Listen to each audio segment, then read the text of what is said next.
21 août 1968, Prague, écrasée sous les chars.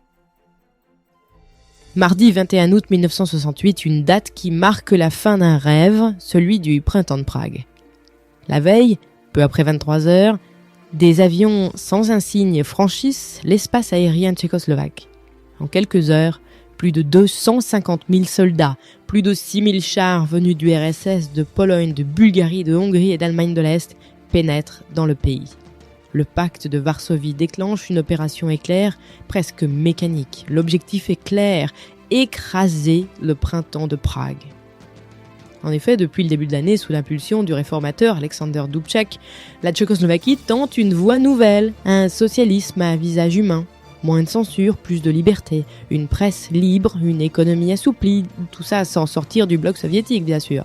Mais à Moscou, cette expérience est vécue comme une menace existentielle. La peur de la contagion, la hantise d'une brèche dans le glacis communiste. Brejnev hésite et frappe. Dans la nuit du 20 au 21 août, Prague est envahie. Les chars traversent la ville. Les étudiants forment des chaînes humaines. Certains jettent des cocktails Molotov. Mais la consigne est claire. Pas de résistance armée.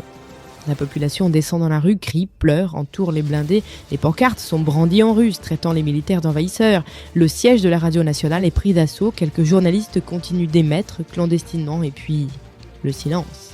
Dubček est arrêté, transféré à Moscou. Il va revenir contraint pour annoncer à son peuple la fin des réformes. En quelques jours, tout est à nouveau figé et la normalisation commence. Purge, surveillance, peur. Le bilan humain est modeste en chiffres, 100 de morts, mais immense en symboles. Ce 21 août 1968, l'utopie d'un communisme réformable s'effondre. Et dans tout l'Occident, des intellectuels de gauche, jusque-là fascinés par Moscou, ouvrent les yeux. 6 mois plus tard, un étudiant s'immole par le feu en signe de désespoir. Le message soviétique a le mérite d'être clair. Aucun État du bloc ne peut sortir de la ligne, pas même en douceur. À demain dans Time Shot pour une nouvelle Minute Histoire.